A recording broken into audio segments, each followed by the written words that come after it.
엄마 아빠를 그렇게 닮아요. 딱 보면 알아요. 아, 엄마 아빠를 꼭 닮았구나. 근데 사실은 이게 외모를 닮는 것보다 더 중요한 게 뭐냐면 부모로부터 부모의 성격을 배우고 부모의 장점을 닮아가고 안타깝습니다만 부모의 단점도 닮아가더라는 거예요. 자녀들은 부모를 그렇게 닮아가요. 선생님들도 마찬가지입니다. 선생님들이 아이들을 학생들을 교육시키다 보면은 그것이 은연중에 영향을 받아요. 그래가지고 그 선생님을 닮아가요. 그래서 우리는 그런 것들을 스승님이라고 그래요. 닮아가고 싶은 분들. 우리는 존경하고 싶은 누군가가 있으면 그분을 닮아가기도 해요. 옛날 목사님들은 자기가 존경하거나 자기가 닮아가고 싶은 목사님들이었으면요, 그분들 흉내를 그대로 내렸어요. 말투까지도. 옛날 조용교 목사님 제자들은 그분 말투와 그분 흉내를 그대로 내서 따라하기도 했습니다만 우리는 누군가를 늘 닮고 싶어 해요, 여러분. 안 그렇습니까? 신앙도 마찬가지입니다. 하나님의 사람들을 우리는 본받기를 원하고 그렇습니다. 세상 사람들은 성공한 사람을 본받기를 원해요. 어느 기업의 성공한 회장님 본받기를 원하고 성공한 정치인 그런 사람들을 본받기를 원하고 요즘 젊은 청소년들은 연예인들을 보면서요 저들을 본받기를 원하고 그렇습니다. 그런데 여러분 제가 오늘 하고 싶은 얘기는 뭐냐면 우리가 8복 8가지 복을 소유하고 하나님의 자녀가 되었다면 우리는 하나님을 닮아가야 되는 거 아니겠습니까? 근데 이렇게 생각하면 하나님을 닮아간다고 생각하니까 너무 먼 것 같아요. 우리는 감히 어떻게 우리가 하나님을 닮아가요? 그런데 여러분 잘 한번 생각해 보십시오. 아담을 만들 때 하나님의 모양과 하나님의 형상을 따라 만들었어요. 우리 인간은 하나님을 너무나 닮아 있어요. 그리고 우리 인간이 하나님을 닮아갈 때 가장 행복하도록 만들었다. 이게 하나님의 창조 원리입니다. 하나님은 어둠이 없으시고 빛이시고 하나님은 완전한 사랑이시고 긍휼과 또 충만하신 분이에요. 그 하나님을 우리가 닮아갈 수 있다. 그만한 복이 어디 있겠습니까? 8가지 복을 얘기합니다. 심령이 가난한 자, 애통하는 자, 온유한 자, 의에 죽이고 목마른 자. 오늘 2가지 더합니다. 긍휼히 여기는 자, 마음이 청결한 자. 여러분 이런 복을 한마디로 얘기하면 이게 하나님을 점점 닮아가는 거 아니겠습니까? 그래서 여러분들이 좀 팔복은 한마디로 보다 내가 하나님을 닮아가는구나. 내가 아버지를 닮아가는구나. 여러분 그런 복입니다. 심령이 가난하고 애통한 마음을 가진 자들은 하나님 앞에 무너지죠. 그리고 자신의 연약함을 알고 하나님을 의지하고 하나님의 통치와 하나님의 통제와 하나님의 다스림을 받아요. 그렇기 때문에 온유한 자가 되고 의에 줄이고 목이 마른 겁니다. 이렇게 하나님 앞에서 무너질 대로 무너지고 하나님께 다스림을 받는 자들은 이제는 하나님을 닮아간다. 그래서 오늘의 주제가 하나님을 닮아가는 것이 복이다. 이렇게 적어봤습니다. 여러분 하나님을 닮아가는 그 하나님을 날마다 장성한 분량으로 자라나는 우리 모두가 되시기를 주님의 이름으로 축복합니다. 그러면 오늘 2가지 나눌 거예요. 하나님을 닮아가는 것이 무엇일까? 첫 번째, 하나님을 닮아가는 것은 긍휼히 여기는 자입니다. 긍휼히 여기는 자. 오늘 본문의 말씀 7절. 우리 같이 한번 읽어볼까요? 7절입니다. 자, 시작. 긍휼히 여기는 자는 복이 있나니 그들이 긍휼히 여김을 받을 것이며. 어떤 사람이 복이 있다고요? 긍휼히 여기는 자. 여러분 긍휼이라는 게 무슨 얘기입니까? 우리가 세상을 살 때에는 보통 그런 단어들은 잘 쓰지 않습니다. 우리 교회 안에서, 믿음 안에서, 성경 안에서 이 긍휼이라고 하는 단어가 쓰이게 됩니다만 긍휼과 비슷한 말이 불쌍하답니다. 불쌍한. 그러면 성경은 아예 불쌍한 자가 복이 있다. 아니, 불쌍히 여기는 자가 복이 있다. 그런 사람은 하나님께 불쌍히 여김을 받을 것입니다. 라고 써도 크게 문제는 될 것은 없습니다만 여기서 말하는 긍휼이라고 하는 것은 좀 불쌍하다는 표현보다도 좀 더 강력한 표현입니다. 긍휼은 불쌍하다는 마음을 넘어섭니다. 그리고 그 고통을 내 고통처럼 느껴요. 내 고통처럼 느끼는 것에 머물러지 않고 직접적으로 적극적으로 도와주는 것. 불쌍하다라고 하는 건 내 마음이 일어나는 겁니다. 눈물이 흘리기도 해요. 그런데 여러분, 긍휼은 그것을 내 고통으로 여기고 내가 직접적으로 찾아가서 그 사람을 도와주는 행위, 이게 바로 긍휼이라는 거예요. 여러분, 긍휼이라는 말이 더 정확해요. 하나님의 마음은. 성경에서 대표적으로 긍휼한 모습을 가진 사람이 선한 사마리아 사람입니다. 예루살렘에서 여리고로 내려가는 그 산악길에는 강도들이 많았습니다. 그 한 사람이 예루살렘에서 여리고로 내려가다가 강도를 만나요. 모든 것을 다 빼앗기고 매를 맞고 쓰러져서 피를 흘리며 죽어가고 있어요. 그 옆을 제사장이 지나가요.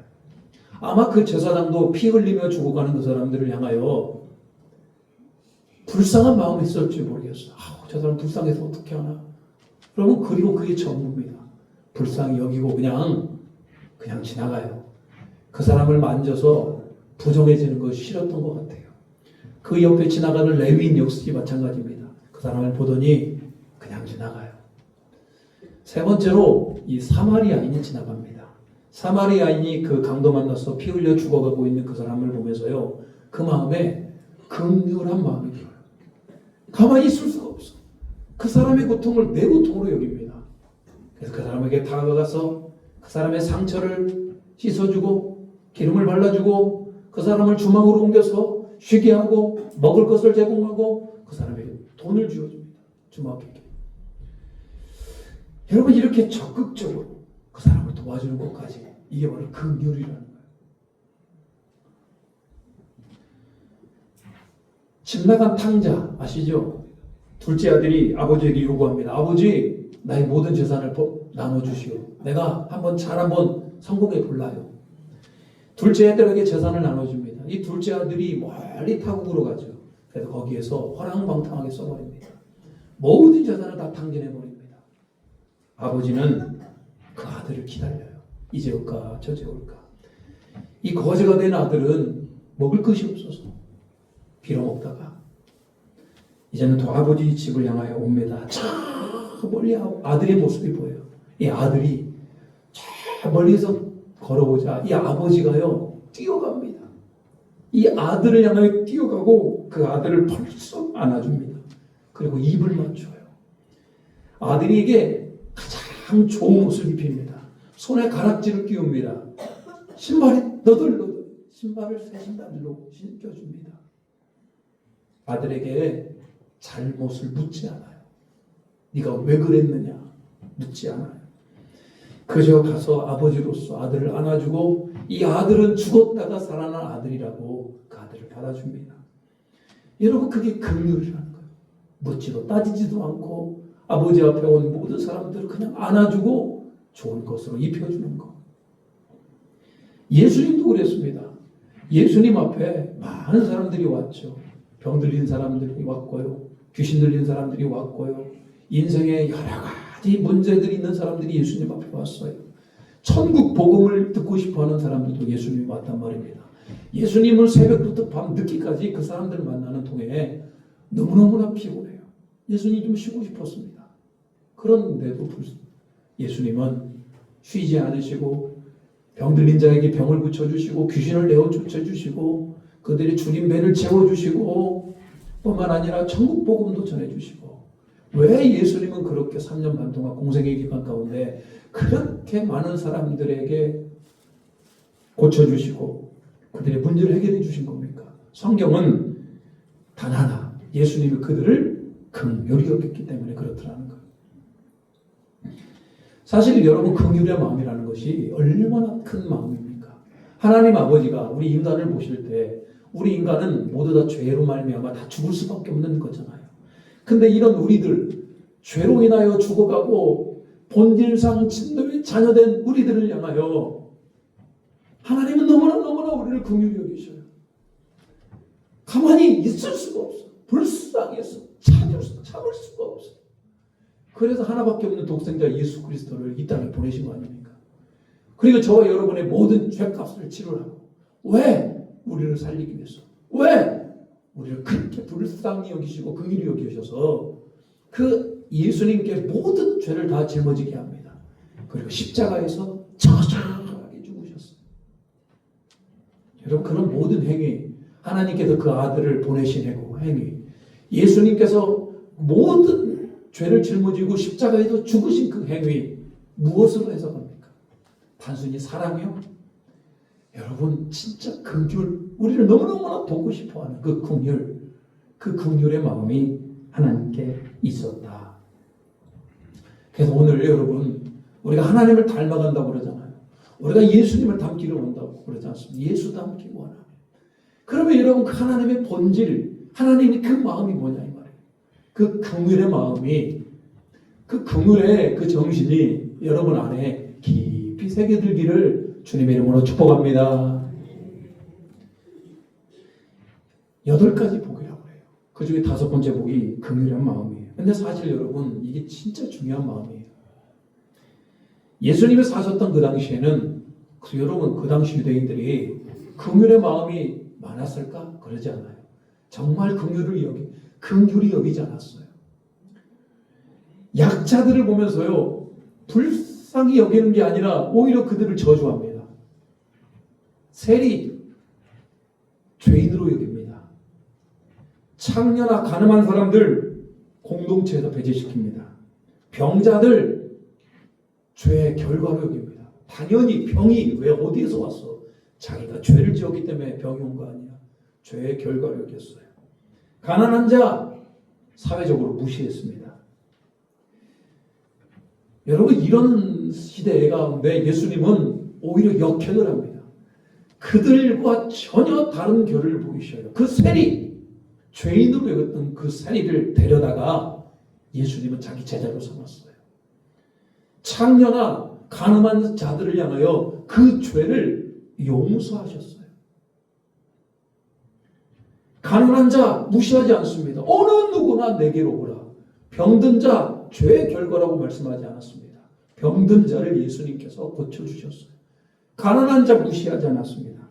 여자와 아이들을 무시하지 않고 사회적 일원으로 예수님을, 아이들이 자기에게 오는 것을 금하지 않으셨어요.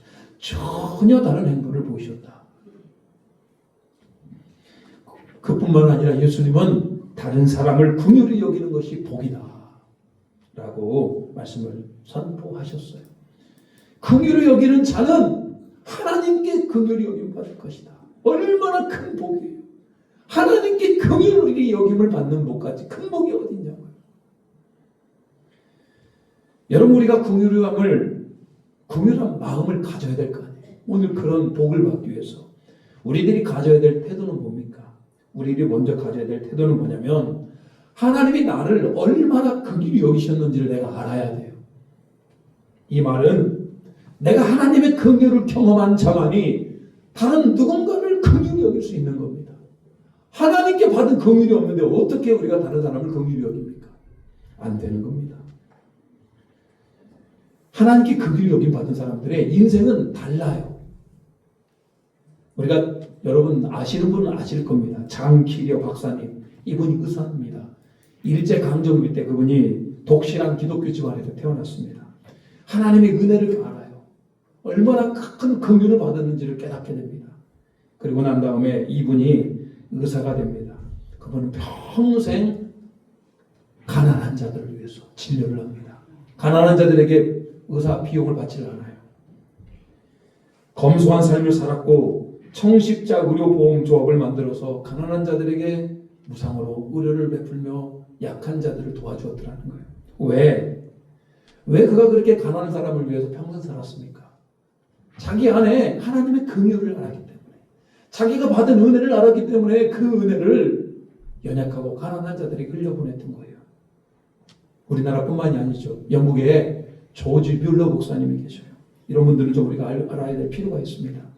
영국이 살고 어렵고 경제적으로 매우 심각했을 때 길거리에 고아들이 그렇게 많았다고 해요. 고아들, 부모가 자녀들을 버렸습니다. 이 고아들은 어디서 먹고 살 것이 없단 말이에요. 어떻게 합니까? 부모는 버렸지 아이들은 먹을 게 없어서 저렇게 굶어 죽어가고 있지. 이 조지 물러 목사님이 결단합니다. 내가 저 아이들 데려다가 하나님의 마음으로 양육해야 되겠구나. 그래서 고아원을 차려서 고아들을 불러옵니다. 이 조지 물러 목사님이 10,000명이 넘는 고아를 길러냅니다. 그러니까 여러분 조지 물러 목사님이 항상 기도하는 거 뭐냐면 이 아이들이 먹을 음식 얼마나 기도하겠습니까? 그 많은 아이들을 먹여야 되는데요. 그래서 여러분 나중에 조지 물러 목사님이 가만히 세워보니까 자기가 기도를 5만 번이나 기도응답을 받았다. 뭐 이런 고백을 하기도 합니다만 여러분 왜 장기려 박사님이나 왜 조질루 목사님은 굳이 그런 사람들을 데려다가 자기가 먹이고 진찰해주고 왜 그랬던 겁니까? 이들의 공통점이 있어요. 그들은 하나님께 받았던 긍휼한 자, 하나님이 나를 얼마나 긍휼히 여기는지를 알았기 때문에, 하나님이 나를 얼마나 불쌍히 여기는지를 알았기 때문에 그 은혜가 너무나 커요. 그래서 가난하고 헐벗고 고아들에게 긍휼히 여기는 마음이 갔던 겁니다. 오늘 여러분 여러분에게는 이런 긍휼한 마음이 있습니까? 여러분 오늘 8복 가운데 5번째 복이 여러분의 좀 깊은 심령 안에 도전이 되시길 주님의 이름으로 축복합니다. 어떻게 하면 나는 이렇게 긍휼히 여기는 마음을 가질 수 있을까? 이렇듯 하나님이 나에게 주신 그 긍휼의 마음을 알아야 돼요. 나는 죄인인데 이런 나를 위해서 예수님이 십자가에 못 박혀 죽으시고 나를 구원하셨구나. 나를 긍휼히 여겨주셨구나. 이 마음을 알면요, 우리가 다른 누군가를 긍휼히 여길 수 있는 겁니다. 그런가 하면요, 내 자신의 연약함을 알아야만이 다른 사람을 긍휼히 여길 수 있는 겁니다. 나는 완전합니까, 여러분? 나는 완벽해요? 아니에요. 여러분도 언젠가는 다른 누군가에게 도움이 필요한 연약한 존재가 될 수 있습니다. 여러분도 언젠가는 다른 누군가로부터 긍휼의 대상이 될 수 있다. 자아를 한번 잘못 생각해 보십시오.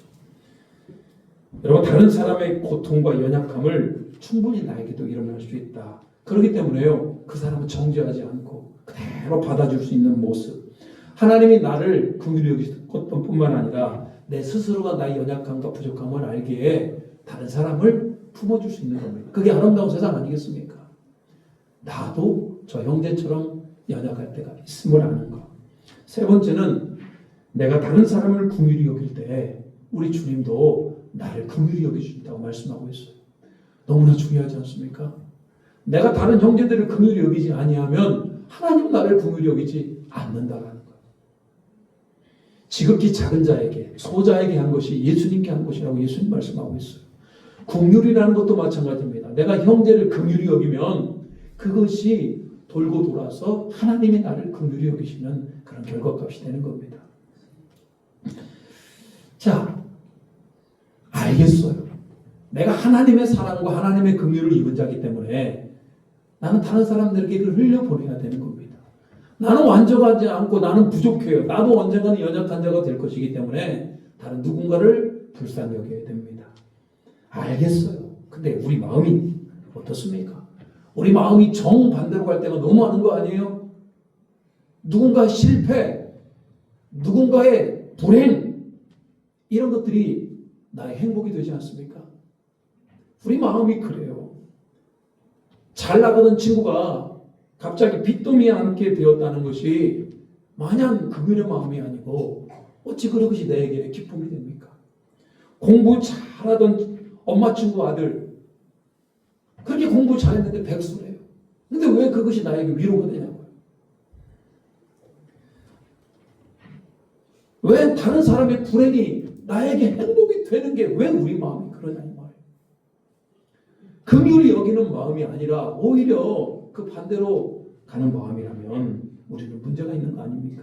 그것은 늘 우리는 끊임없이 다른 사람과 비교하기 때문에 그래요. 비교하는 것은 죄에서 나온 겁니다. 다른 사람과 비교하여서 우월하거나 열등하거나 이런 감정을 느끼는 것. 여러분 이건 좋은 마음이 아니고 하나님의 마음이 아니고 긍휼히 여기는 마음이 아니다. 여러분 우리는 나도 행복하고 그 그 사람도 행복하면 얼마나 좋아요. 저 사람의 궁율을 내가 긍휼히 여길 수 있다면, 형제의 어려움과 아픔을 내가 긍휼히 여길 수 있다면 나도 행복하고 그 사람도 행복한 거 아니에요. 오늘 예수님께서 분명히 말씀합니다. 마음이 긍휼히 여기는 자가 복이 있다.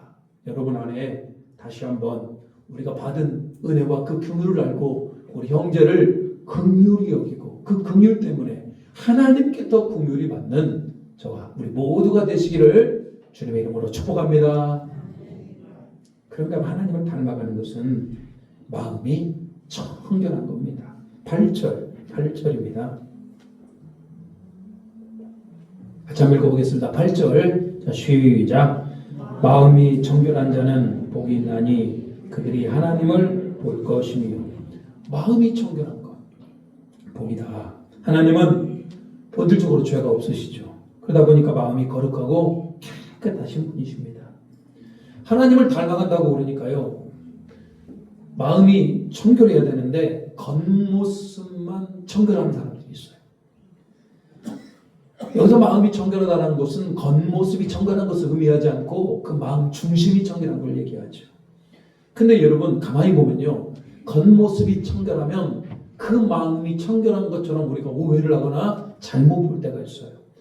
예수님 당시 종교 지도자들이 그랬습니다. 한번 생각해 보십시오. 예수님 당시에 어떤 사람들이 있었냐면요, 하루에 3번씩 기도를 합니다. 아침에 기도하고 점심때 기도하고 저녁때 기도해요. 길거리를 가다가 기도 시간이 되면 그 자리에 서서 하늘을 향하여 기도했습니다. 많은 사람들이 그 사람을 얼마나 경건하게 봤는지 몰라요. 일주일에 2번씩 금식을 했습니다.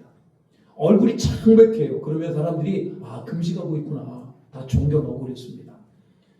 구제했습니다. 가난한 사람들에게. 안식일마다 모여갖고 하나님 앞에 예배드리고 율법을 가르치거나 율법을 배우거나 늘 그렇게 했단 말입니다. 겉모습이 보이기에는 하루에 3번씩 기도하지, 금식하지, 구제하지, 예배드리지, 성경 공부하지, 딱 봐도 너무나 마음이 청결해 보이지 않습니까?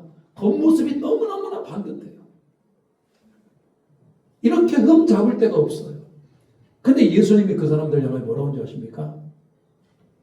참 놀라운 얘기예요. 이 독사의 자식들은. 여러분, 독사의 자식이라니까 우리는, 여러분 그것을 우리나라 식으로 얘기하면 개란 뜻입니다. 개의 자식.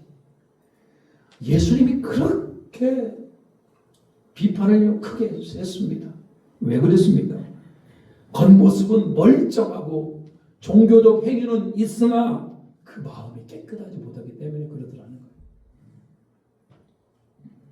마음이 깨끗하다는 건 우리 안에 죄가 없는 것을 얘기하고 하나님만 바라보는 그 순수함, 하나님만 바라보는 겁니다. 두 마음을 품지 않고 세상의 마음을 두지 않고 오직 하나님께만 마음을 두는 것, 이게 청결한 거 아니겠습니까? 청결한 자는 복이 있습니다. 바로 그것은 하나님을 보는 복. 저는 너무나 하나님을 보고 싶어요. 근데 여러분, 그 복은 누구에게 주어진다? 마음이 청결한 자에게 주어지는 겁니다. 마음이 청결하지 못하면 하나님 볼 수 없어요. 여러분, 인간이 두 눈으로 하나님을 본다는 얘기는 아닙니다. 여러분의 두 눈, 여러분의 그 눈으로 하나님을 볼 수 있는 건 환상에서나 가능한 일입니다. 왜냐하면 우리 인간은 죄악 가운데 태어나기 때문에 직접 그 눈으로는 볼 수가 없어요. 그렇지만 여러분, 우리에게는 두 눈뿐만 아니라 영적으로 보는 눈이 있어요. 영적인 눈, 영안이라고 불러요. 마음이 청결한 자는 영안이 열려집니다. 얼마나 하나님을 잘 느끼는지 몰라요. 하나님이 풍성한 그 하나님의 사랑을 느껴요. 조금만 하나님의 위로를 받아도 그 마음의 위로함을 느껴요. 따뜻한 성령의 감동을 느껴요. 이게 마음이 청결한 자는 그렇습니다. 오늘 예배 가운데에서도 마음이 청결한 자들은 이 설교 말씀이 사람의 말로 들리지 않고 하나님의 음성으로 들려요. 마음이 청결하기 때문에 이만큼의 죄악 가운데 있어도 괴로워합니다. 그리고 그 죄를 위해서 하나님 앞에 회개해요. 웬만한 죄도 용납이 안 됩니다. 하나님께서 기뻐하지 않는 행위를 하고 싶지가 않아요. 그 마음이 청결하기 때문에. 근데 여러분, 우리 마음이 원래부터 그렇게 청결합니까? 그렇지 않아요. 우리 마음은 참으로 문제거리입니다. 예레미야 17장 9절. 자, 한번 같이 한번 읽어볼까요? 예레미야 17장 9절입니다. 시작. 만물보다 거짓되고 심히 부패한 것은 마음이라 누가 능히 이를 알리오나. 만물보다 심히 부패한 것이 뭐다? 내 마음이다. 우리가요, 음식물 쓰레기 며칠간 놔두면요 부패해가지고 못 먹는 쓰레기는요 아무도 안 먹어요. 이건 다 버려야 됩니다. 먹었다간 큰일 나요. 근데 이렇게 부패해서 썩어가는 그 음식보다도 더 더럽고 더 문제가 뭐다? 내 마음이다. 세상에서 가장 더러운 게 내 마음이에요. 겉모습은 멀쩡합니다. 웃고 있습니다. 그렇지만 우리 마음에 얼마나 더러운 생각들과 문제거리가 많냐 이 말입니다. 옷은 더러워지면요 빨기라도 하죠. 예? 깨끗하게 빨면은 요즘 건조기까지 되어 있어서요 빨면은 바로 건조까지 되어서 그냥 새 옷으로 나옵니다. 근데 우리 마음이 여러분 어떻게 하실 거예요? 여러분들이 죄를 지었거나 혹시라도 거짓말을 했거나 음란한 생각을 했거나 여러 가지 안 좋은 장면을 보았다면 여러분의 마음이 찝찝하고 여러분 마음이 불결하고 여러분 마음이 비정상인 게 맞습니다. 죄 지었기 때문에. 마음이 청결한 것은 그걸 용납을 못해요. 여름철 옷 하루만 입어도 더러워져서 도저히 입지를 못해요. 더러워졌기 때문에. 여러분의 마음은 하루를 살면서 얼마나 많이 더러워집니까? 그렇기 때문에 우리는 회개를 날마다 해야 되는 겁니다. 마음이 청결한 것이 너무나 귀한 복이에요. 우리는 청결한 마음을 갖기 위해서 어떻게 해야 됩니까? 여러분이 청결한 마음을 갖기 위해서 노력해도 되지 않아요. 유일하게 나를 깨끗하게 할 수 있는, 내 마음을 깨끗하게 할 수 있는 방법은 하나님 앞에 회개하는 것밖에 없다. 회개하라, 천국이 가까이 왔느니라. 세례 요한이 그렇게 외쳤고 우리 예수님도 그렇게 외쳤어요. 회개만이 우리를 살게 하는 겁니다. 예수 그리스도께서는 여러분의 모든 죄악들을 알고 계셔요. 그리고 그 모든 죄를 짊어지시고 십자가에서 죽으시고 우리를 구원하신 거 아닙니까? 그래서 예수 그리스도의 보혈의 십자가를 의지해서 우리는 회개하는 겁니다. 여러분이 가장 쉽게 넘어지는 죄, 여러분들 안에 가장 문제가 되는 죄는 뭡니까? 여러분들이 알고 계셔야 돼요.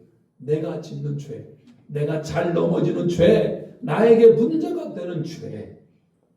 어떤 분들은 늘 남들과 비교합니다.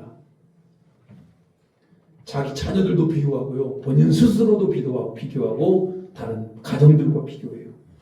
여러분, 비교하는 게 죄입니다. 왜? 거기에 귀신들이 들끓고 거기에 여러분의 심령을 상하게 하는 것들이 들끓어요. 여러분, 비교 때문에 내 마음이 깨끗하지를 못해요. 비교해서 뭐 우월하려고요? 비교해서 열등하려고요? 그런 거 다 죄입니다. 어떤 분들은 교만합니다. 나만한 사람이 어디 있다고. 영적으로도 교만합니다. 말씀을 나만큼 성경 많이 알고 나만큼 기도 많이 하고. 여러분, 이런 것들이 우리를 교만하게 하고 이런 것들이 여러분 우리 마음을 오히려 더럽게 합니다. 깨끗하게 못하게. 교만. 말을 예쁘게 하지 않는 것도 여러분 문제입니다. 쉽게 분노하시는 분들, 막 뭔가 내 마음을 상하게 하고 속에서 막 버럭버럭 화를 내는 것, 이런 것도 여러분 마음이 깨끗하지 못한 겁니다. 다른 사람을 원망하는 것, 이것도 깨끗하지 못해요. 음란과 시기와 질투, 다른 사람을 용서하지 않는 것, 그것도 여러분 죄입니다. 이런 것들 말해보려면 한두 가지가 아니에요. 여러분들 이런 것들 가지고는 내 마음이 깨끗하지 않으면 하나님이 안 보여요. 내 마음이 깨끗하지 아니하면 하나님의 은혜가 내게 오지를 않아요. 저는 제 마음이 불편하면 그렇게 싫습니다. 이만큼이라도 죄를 안 지으려고 해요. 다윗도 그렇습니다. 다윗이 죄를 지어요. 하나님 앞에. 그는요 읍단 죄를 짓고 살인 죄를 지어요. 그런데 다윗은 그것이 불편하지 않았던 모양이에요. 자기가 그렇게 죄를 지었음에도 불구하고 오늘날 나단 선지자가 와서 다윗에게 얘기합니다. 당신이 하나님 앞에서 범죄하였느니라. 그때 다윗이 정신이 바짝 들어요. 다윗에게 이런 나단 선지자가 있었던 것이 얼마나 큰 복이었는지 깨닫게 됩니다. 왜? 자기도 자기의 마음을 몰라요. 자기가 얼마나 더러운지 모를 때도 있거든요. 다윗이 그때 정신을 차립니다. 시편 51편 10절 하나님이여 내 속에 정한 마음을 창조하시고 내 안에 정직한 영을 새롭게 하소서. 주의 성령을 거두지 마시고 내 안에 정직한 영을 새롭게 해달라고. 그가 그렇게 회개하며 하나님 앞에 깨끗한 심령으로 나아가기를 원해요. 여러분 안에도 정결한 마음을 회복하기 위해서 말씀과 성령으로 나아가기를 축복합니다. 회개하셔야 돼요. 여러분 말씀과 기도 시간을 많이 가지시고 여러분 안에 성령으로 채워주셔야 됩니다. 성령으로 채워주셔야만이, 말씀으로 채워주셔야만이 여러분 죄를 이겨낼 수가 있어요. 그냥은 안 됩니다. 여러분의 의지로 죄를 이길 것 같으면 다 성공할 게 안 돼요. 그래서 말씀으로 채우고 기도로 채우고 성령으로 채우고 은혜 시간을 채워야 되는 겁니다. 오늘 예배드리면서 예수님을 더욱더 닮아가시는 사모하는 그런 은혜가 있기를 주님의 이름으로 축복합니다. 말씀을 정리합니다. 하나님 오늘 하나님을 닮아가는 자는 여러분 긍휼히 여기는 자예요. 하나님의 긍휼이 여러분 안에 있기를 바라고요. 회개하며 늘 마음이 청결한 우리 모두가 되시기를 주님의 이름으로 축복합니다. 찬양합니다. 정결한 마음 주시옵소서.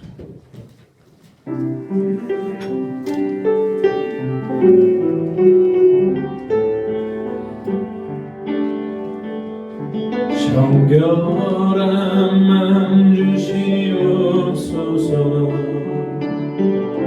오 주님 정직한 영을 새롭게 하소서. 정결한 마음 주시옵소서. 정결한 마음 주시옵소서. 오 주님 정직한 영을 새롭게 하소서.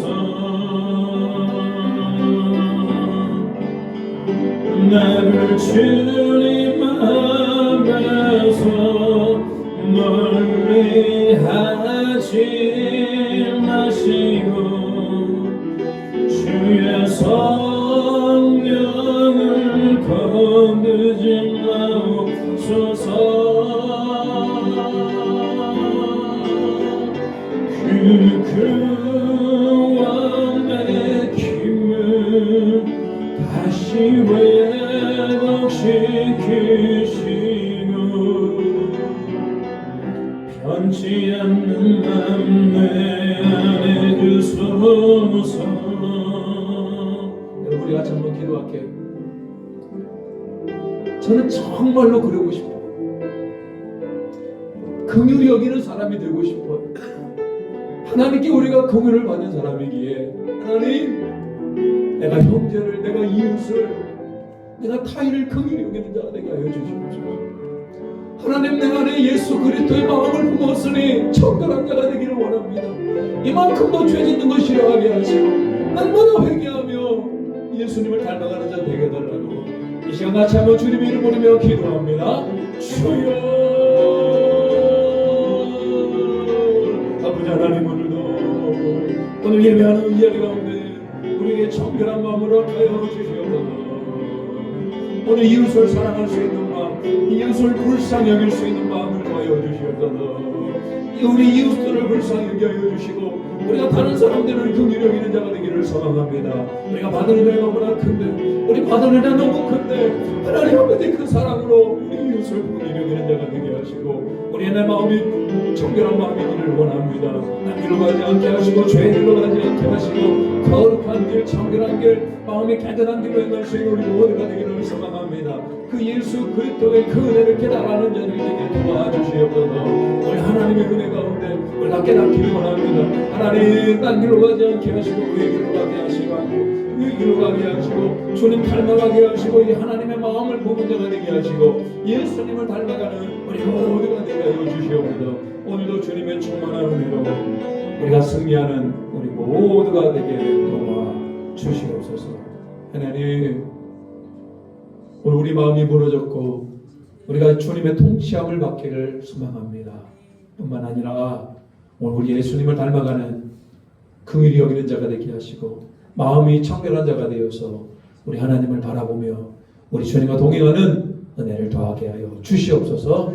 예수님의 이름으로 기도 올리옵나이다. 아멘. 453장 부르시면서 하나님 앞에 예물 드리시겠습니다.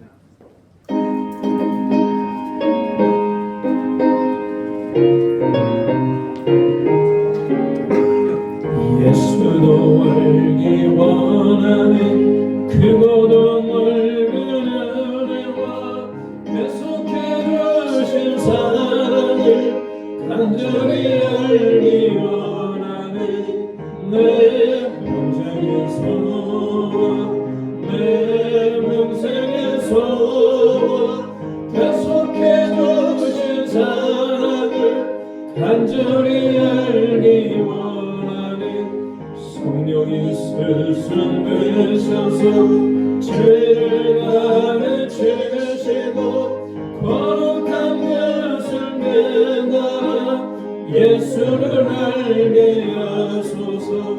내 평생의 소원 평생의 소원 계속해 주신 사랑을 간절히 알기 원하는 성령의 감화 받아서 하나님과의 순간이 그 말씀 한절한절이 내 맘에 견뎌도다.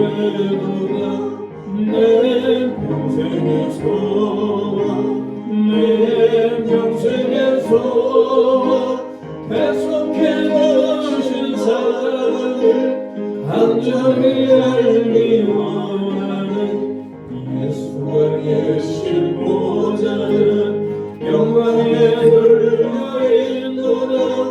영광의 왕이 오시니 그 나라 완성하노라. 내 평생의 소원 내 평생의 소원 계속해 주신 사랑을 간절히 알기 원하네.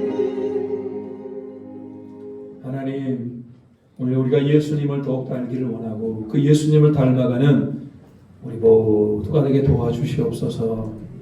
모든 물질이 하나님께로부터 왔음을 고백합니다. 소득의 10분의 1을 구별합니다. 감사합니다.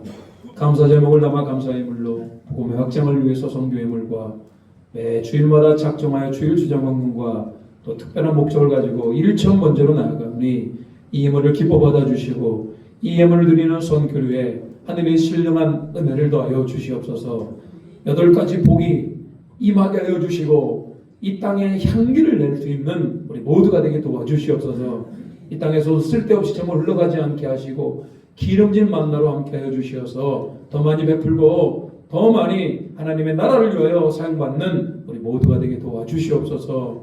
하나님 이 사순절 기간 더욱더 은혜와 평강이 넘쳐나는 기간 되게 인도하여 주시옵고 예수 그리스도의 이름으로 기도 올리옵나이다. 아멘. 교회 소식 전하도록 하겠습니다. 오늘 예배 오신 모든 성도님들을 주님의 이름으로 환영하고 축복합니다. 지난주에 등록하신 우리 송영주 성도님, 우리 안영희 집사님께서 인도하셨고요. 육목장에서 함께 잘 인도해 주시기 바랍니다. 사순절 기간입니다. 십자가에 달리신 예수님 고난 묵상하며 경건 생활에 더욱 힘쓰는 기간 되기를 바라고요. 종료주일은 3월 29일이고 부활주일은 4월 5일입니다. 완산 시차례가 이번 주 화요일날 오전 11시에 있습니다. 잘 다녀오도록 하겠습니다.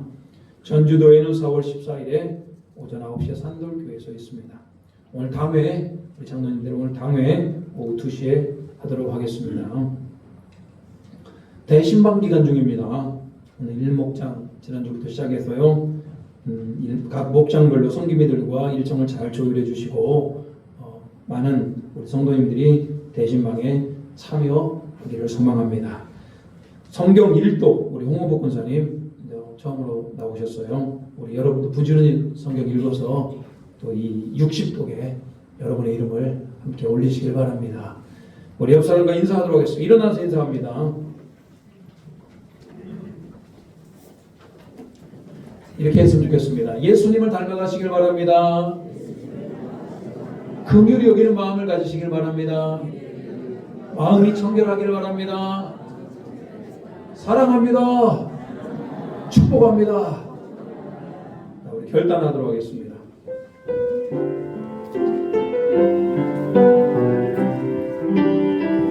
깊은 절망에 수건 가운데 주님께 닿을 수 없는 우리 어두운 밤 중에 하늘을 향해 주의 이름 나 부를 때 어둠을 뚫고 오신 주 사랑 나의 절망 거두셨네. 주님의 공로 다 이루셨네. 주 예수 나의 산소만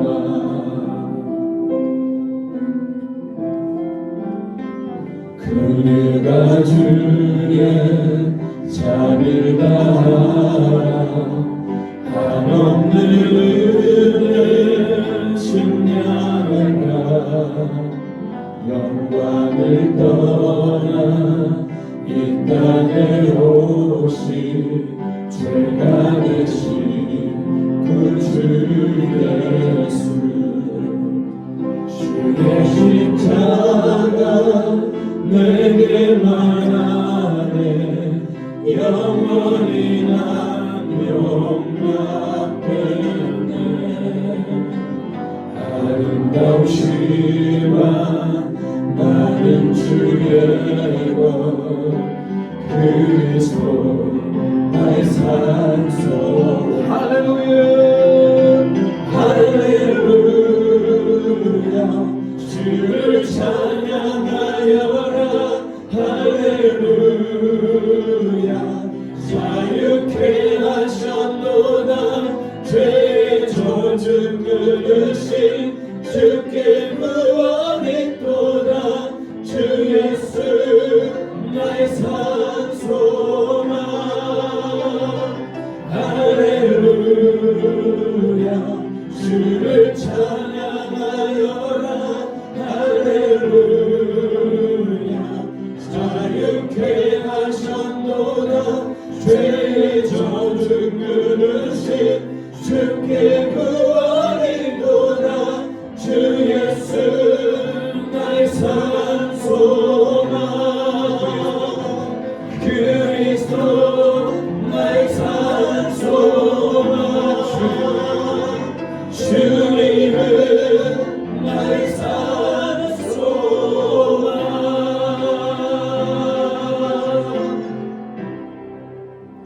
지금은 우리 주 예수 그리스도의 은혜와 우리 하나님 아버지 한없는 사랑하시고 성령님의 감화감동 역사하는 은총이 오늘 예수님을 본받아 긍휼히 여기는 마음을 가지고 마음이 청결한 자가 되기 위해 늘 회개하며 나가기로 결단하는 고개 숙인 모든 에덴의 성도들 위에와 예배하는 자들 위해 그 가정과 그 일터와 그 사업 위에 이제부터 영원토록 함께 하시기를 간절히 축원하옵나이다.